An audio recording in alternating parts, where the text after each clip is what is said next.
રાજકોટના ગાંધી મ્યુઝિયમના પટાંગણમાં વડાપ્રધાન નરેન્દ્ર મોદીના 75મા જન્મદિવસ નિમિત્તે 75 જુદી જુદી રંગોળીઓ બનાવવામાં આવી છે, જેમાં સરકારની જુદી જુદી વિકાસલક્ષી યોજનાઓની થીમ ઉપર આ રંગોળીઓ બનાવવામાં આવી છે।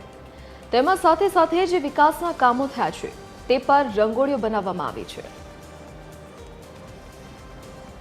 અહીંયા અમે લોકો આજે મહાત્મા ગાંધી મ્યુઝિયમમાં છીએ। અહીંયા બધાએ 75 થીમ્સ ઉપર અલગ અલગ રંગોલી કરી છે, 75 રંગોલી કરી છે અને બધાએ જે મેસેજ આખા વર્ષમાં જે યોજનાઓ નરેન્દ્ર મોદીજી કરે છે અને બધાને મદદ કરે છે, ગરીબોને જેટલી બી સેવાઓ એ કરે છે એ થીમ્સ ઉપર અલગ અલગ થીમ્સ ઉપર રંગોલી કાઢી છે। મારું થીમ છે સ્વચ્છ ભારત।